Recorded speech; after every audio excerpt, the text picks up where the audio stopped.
Você já pensou que a sua profissão pode nem existir daqui a alguns anos devido ao uso de uma inteligência artificial? Esse é um vídeo do Professor Aquino. Inscreva-se no canal. Olá, sejam bem-vindos ou bem-vindas ao Balada de Ideias. Eu sou o Professor Aquino e eu trouxe aqui meu colega Lucas, para poder discutir um pouquinho com vocês sobre questões de inteligência artificial e questões éticas envolvidas nisso, né? O que você acha, cara? O que você acha que a gente vai ter aí pelas próximas décadas em relação a isso? Assim, o que a gente já vê de inteligência artificial, né, que as pessoas podem perceber no dia a dia, por exemplo, nas redes sociais você ser identificado em fotos, né? Sim, tem. Então isso é uma questão de inteligência artificial, como que ele detecta que é você, né, num cenário lá adverso, um cenário que você não está acostumado aí, né, nas suas fotos. Então ele geralmente te pergunta: posso marcar você na foto? Ele já sabe que às vezes tem de outra pessoa, inclusive, né? Exatamente. Tem uma piada que é o seguinte, que o Clark Kent nunca ia ser super-homem nesse mundo moderno que a gente tá, porque na foto dele no Facebook, alguém tirou foto com o Clark Kent no Facebook e apareceu lá: você quer marcar o Clark Kent super-homem? Ele ia responder. Com certeza vai ser reconhecido rápido, né? E demais, né? Pois é, e como é que a gente pode resolver questões éticas que podem estar envolvidas? Porque isso que me preocupa. Por exemplo, ó, um exemplo aqui na nossa cidade, aqui em Juiz de Fora. Você vai no cinema. Aí você já tem um monte de caixas automatizados, né? Para você colocar lá a seção que você quer ir e pagar a sua ticket, né? Ou então você vai no estacionamento. É a mesma coisa. Não tem mais um guichê, só tem uma máquina lá para poder atender a pessoa. Então eu fico imaginando o quanto de posto de trabalho que um dispositivo desse com inteligência artificial bem desenvolvida vai tirar. Tudo bem que pode criar outros empregos. A gente concorda que para você criar essa máquina tem que ter alguém para programar, para poder construir. Mas e quantos empregos a gente toma também tirando? Será que o saldo vai ser positivo? Então, Aquino, eu acredito que eu vejo essa mudança como uma mudança gradual. Eu não vejo essa mudança como uma mudança radical. É como se a gente imaginasse, por exemplo, os montadores de carro dos anos 30, certo, dos anos 40, que eles faziam toda a montagem de forma artesanal, praticamente, dos carros, né? E hoje você vê braços mecânicos, né, auxiliando o homem, né, a construir carros, né? Tudo bem. Então você vê que houve uma substituição de uma quantidade de mão de obra grande que existia para se produzir um carro, em troca de uma rápida produção de um carro, tá certo? E eliminação de mão de obra. Esse processo foi gradual para a gente, a tecnologia ela foi avançando, e aí a gente chegou no ponto que estamos hoje, em que apenas acho que 2 montadores conseguem fazer toda a parte do carro, colocar porta, colocar vidro. Acho que de um lado, um do outro, com os braços, né? Ele vai fazendo. E o futuro, na verdade, é os 2 montadores nem existirem, né? Só os braços. Entendi. Só os braços fazendo as montagens. Fazendo as montagens, entendeu? Agora, é o que eu digo, deve ser uma mudança gradual, suave. Se ela for uma mudança radical, toda mudança radical ela gera um certo trauma, né? Ela vai gerar um trauma da perda desses postos de emprego, né? Certo? Tá, então vamos pensar então numa curva aí que seja mais suave a transição. Mas eu penso assim, você vai ter essa tecnologia que vai baratear o custo, só que você vai reduzir a quantidade de pessoas trabalhando, porque eu fico pensando assim, a curva de crescimento da população ela pode ser acentuada demais comparada com a curva, mesmo que seja suave, do desenvolvimento da tecnologia. Exatamente. Então, a curva do desenvolvimento da tecnologia pode ser de tal maneira que, invariavelmente, o número de postos de trabalho vai ser menor do que a quantidade de pessoas disponíveis. Aí você está numa situação onde, por exemplo, você tem uma sociedade onde, sei lá, vamos fazer um chute, tenha 100 postos de trabalho. Então, vamos imaginar aqui uma sociedade fictícia que tem 100 postos de trabalho.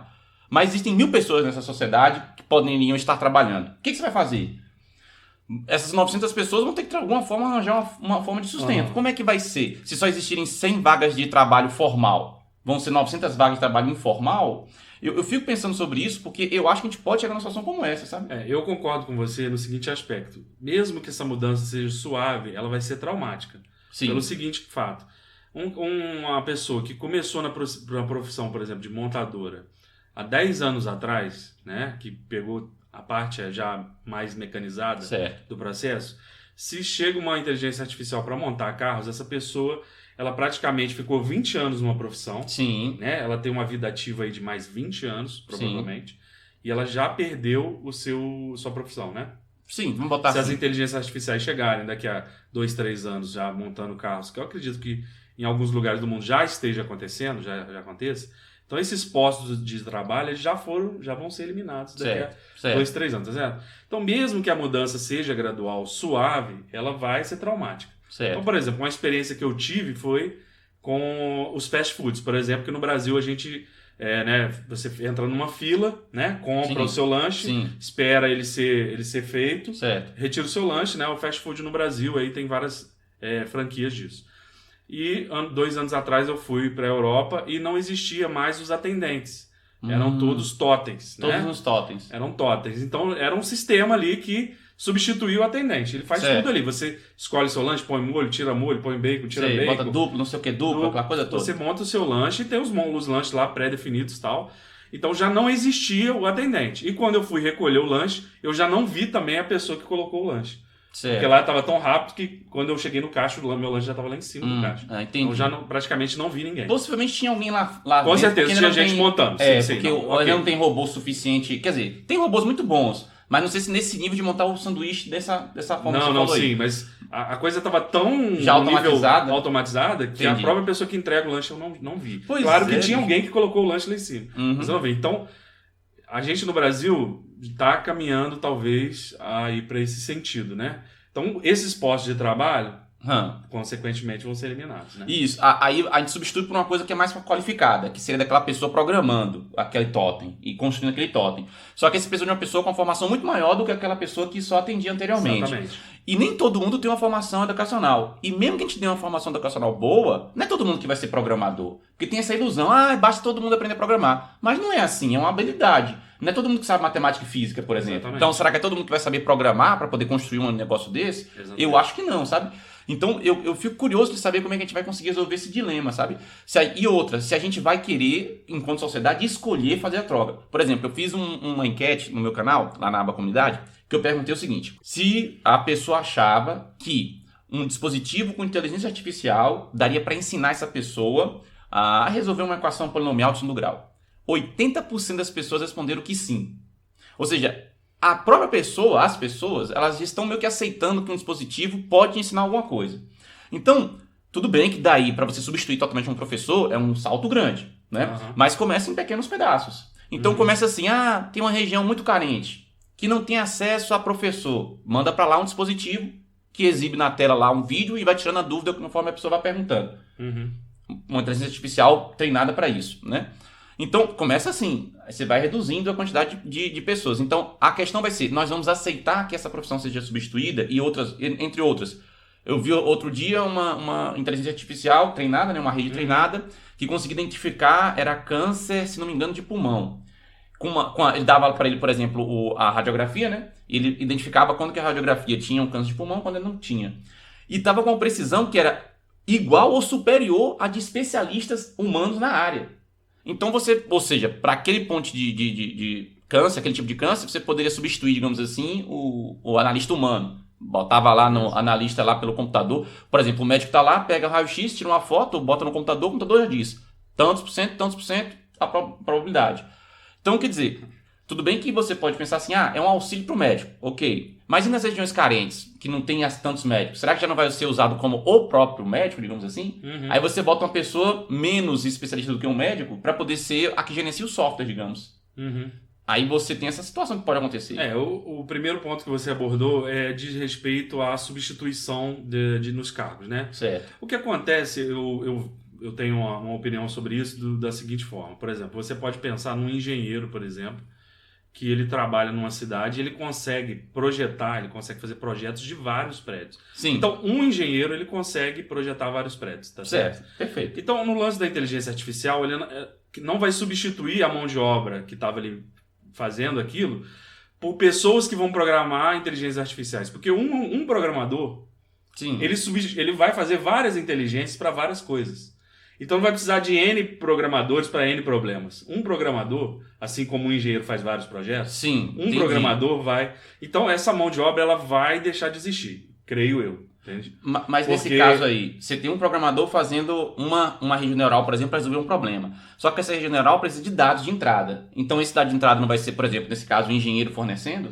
Então, aí no caso, problemas e problemas, né? Tem problemas e problemas. Tá. Mas, por exemplo, hoje com todo o avanço robótico, com sensores, Então, por exemplo, é uma máquina, igual você citou, a própria máquina de raio-x que tira fotos, né, do pulmão da pessoa.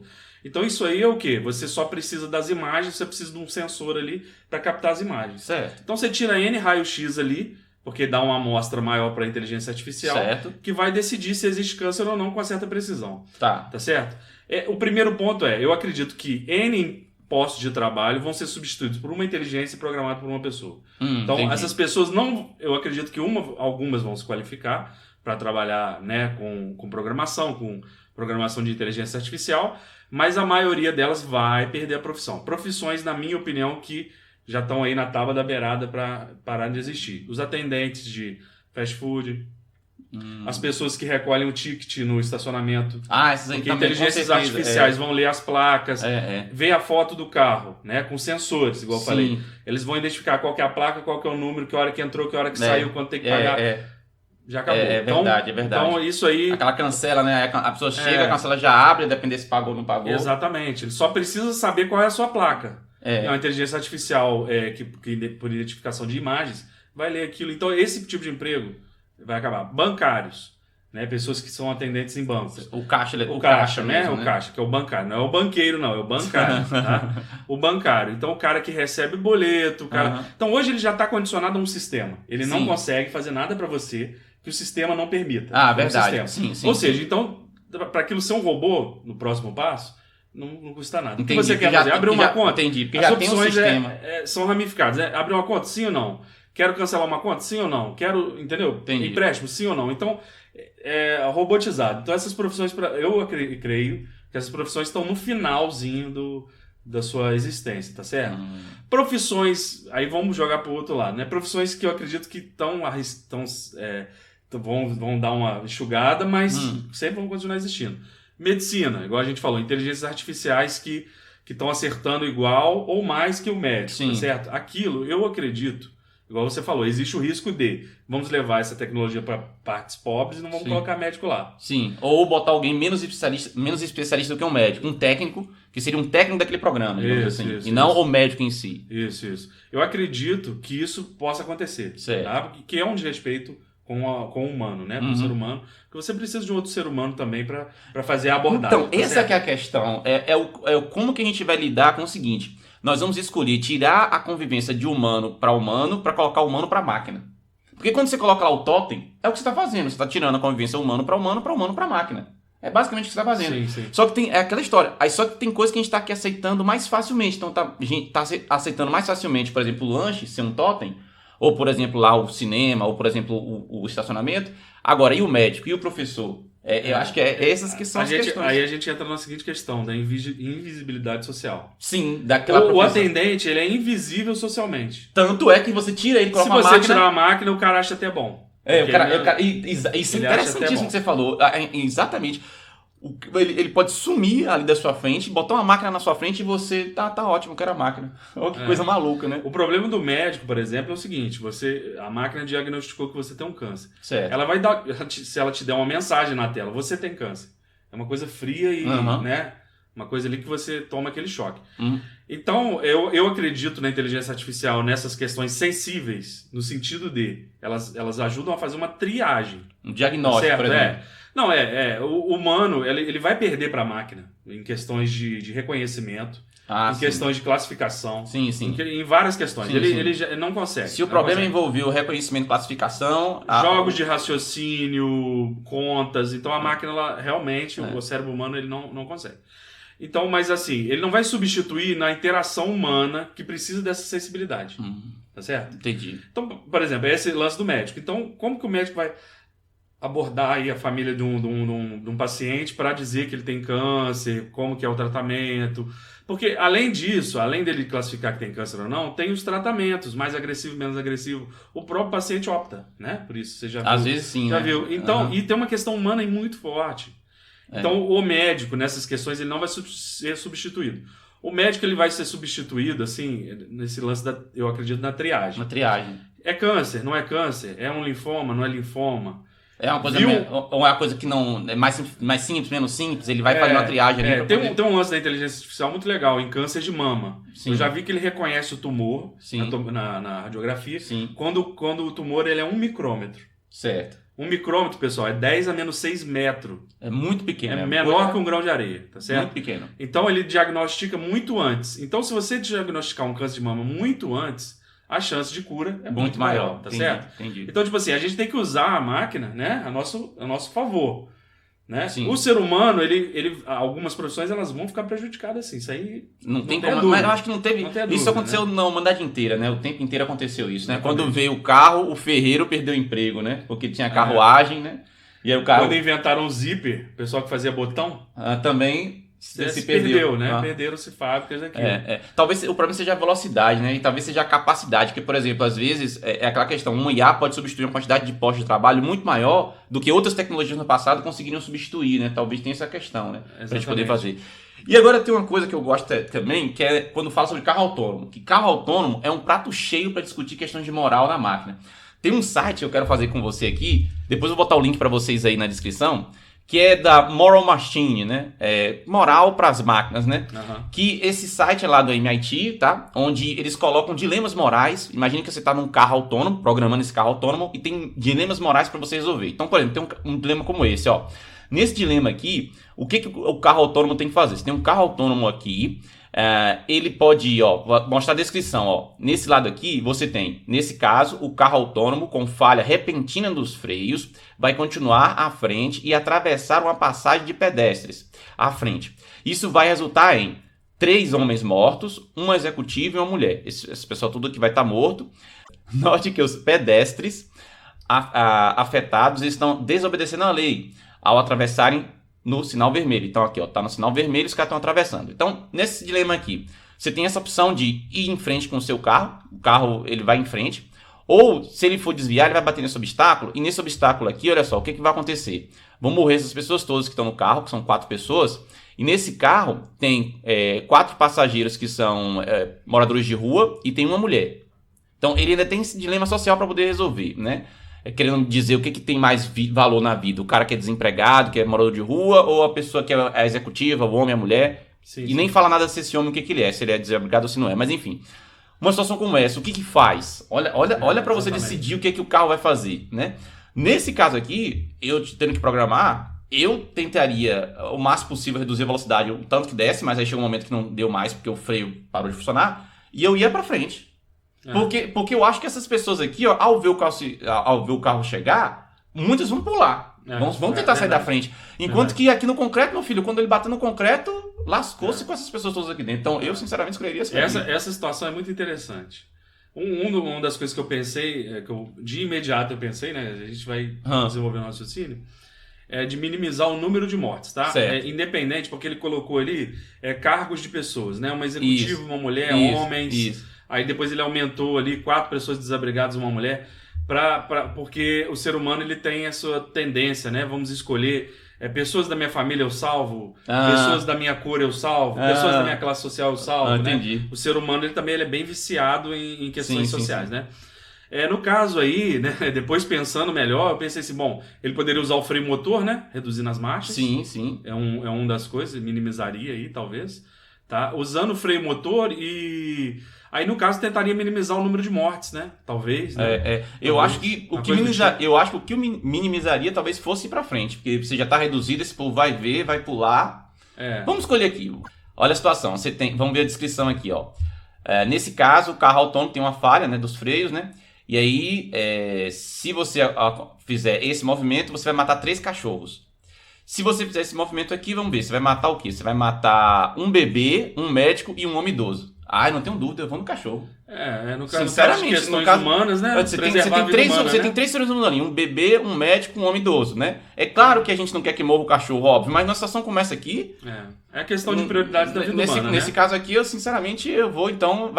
os cachorros me desculpem, mas vocês... Qual é o último? O último nós temos aqui, ó. Olha o que ele colocou. 2 homens grandes, 2 homens grandes e um criminoso. Então aqui, ó, tem um ladrão no meio daqui... o que ele chama de 2 homens grandes é um homem obeso, ou maior. Isso. Questões também de preferência com o tipo físico. Tipo físico, né? Pra verificar se você tem... Engraçado que ele não chamou de homem gordo, né? Nem nada do tipo. Ou homem com sobrepeso. Ele traduziu para 2 homens grandes, né? Pode ser uma tradução do inglês também. Então, olha só. agora ele vem pra cá. Você pode ter 2 homens grandes e 2 criminosos. E aí? Você tem uma situação onde você só mata um criminoso e a situação onde você mata 2 criminosos. Ih, rapaz. Então, é uma questão também de moral, né? Uma questão social aí que afeta a gente. Talvez a gente mantenha a nossa coerência de seguir em frente para eles se desviarem, né? Aí nesse caso em particular... Independente do número de criminosos. Nesse caso, se a gente for seguir a mesma lógica que a gente seguiu antes, que é sempre em frente, né? Então aqui nesse caso, ele vai matar 2 criminosos. Só que é um número maior que o anterior. Então aquele tipo de pessoa que pensa, bandido bom é bandido morto. Exatamente. Então ele vai querer maximizar o número de mortes de bandido. Então ele vai querer ir para onde tem mais bandidos. Tá vendo? Ó?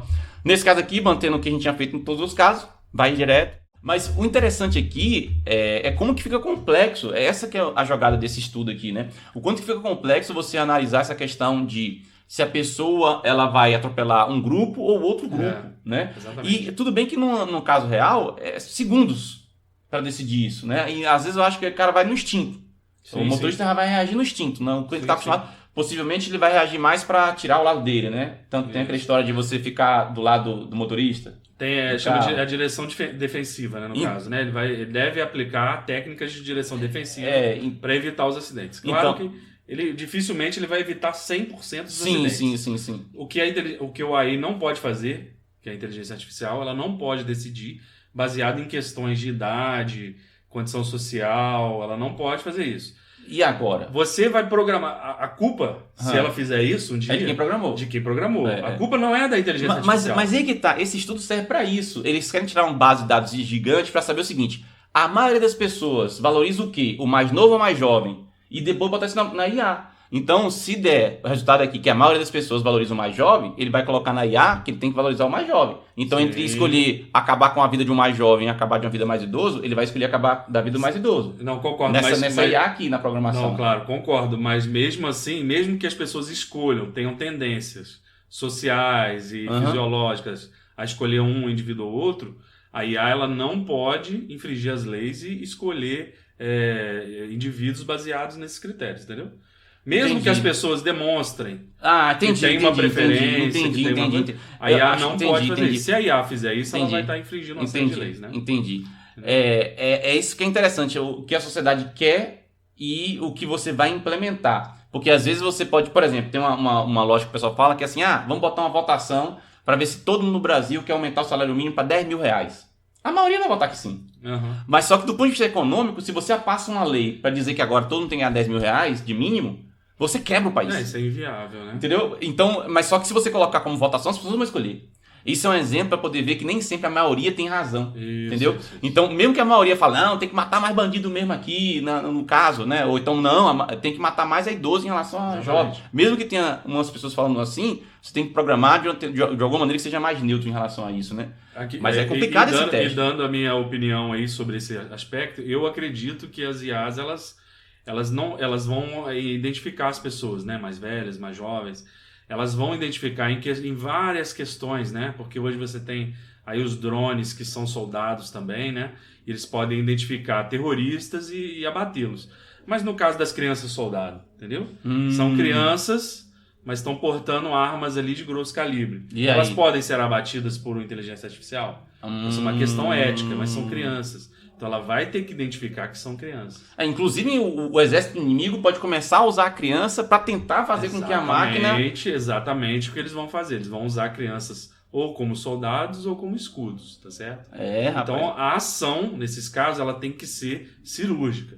Entendeu? Se você for eliminar alguma pessoa por algum motivo, tem que ter uma razão especialíssima, né? Você não pode fazer isso baseado em apenas, olha, estão portando uma arma.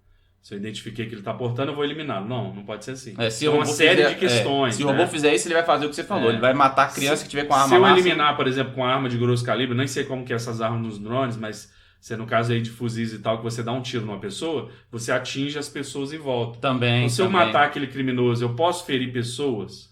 E outra coisa interessante. Decisões também, né? Que você bota um drone que tem essa IA. Aí tem que escolher. Você pode matar o bandido, mas mata 5 pessoas inocentes. E aí, você vai matar o bandido? Então, no caso aí das IAs, aí é diferente, né? Porque ela tem que identificar uma série de fatores ali, né? Tem pessoas em risco, é uma criança, tem uma série de questões éticas ali por trás, né? Que vai estar complicado, né? Que ele vai conseguir processar ali, que ele vai precisar dar uma resposta. Tem muitos, por isso que eu tô falando, o tanto de complicação que a gente tem, quando a gente vai puxando uma coisa com a outra, né? Como é que vai ser isso no futuro? Só a gente vai ter que esperar. No caso dos carros aí que a gente viu e tal, eu acredito que tem umas coisas que atenuam as situações. Primeiro, freio motor. Os carros têm freio motor, né? Se diminui a marcha, o carro segura. Então, se está em alta velocidade, vai atropelar alguém. Se o freio falhar, primeiro, vai existir mecanismo de detecção de falha de freio. Sim. Né? Exatamente como existe em várias coisas. Então, o freio vai acusar que não pode ser o carro nem ligado, se o freio tiver em eminência de estragar, né? A primeira questão, talvez o carro nem ligue. Sim. Segunda questão, freio motor. O carro pode usar um freio motor. O carro pode ter um segundo freio, tá? No caso dele ser autônomo, tá certo? Então tem uma série de restrições ao carro acontecer essa coisa, né? A gente pensou ali puramente binário, né? Escolher entre si. Eu acredito que em questões de segurança elas sejam até mais importantes, né? Se você, em questões de prender, eliminar e tal, elas sejam muito mais decisivas, né? E tal. Mas é muito interessante esse estudo, né? Interessante pra caramba. Muito desse teste. Então, pessoal, nós respondemos alguns daqueles itens lá. Vocês depois acessem o site, respondam também, vejam o que é que dá pra vocês. É muito interessante essas discussões. E quem sabe a gente faz outros vídeos depois falando de mais questões desse tipo. Com certeza. Lucas, valeu, viu? Obrigadão pelo convite. Estamos aí. Gente, tchau. Valeu.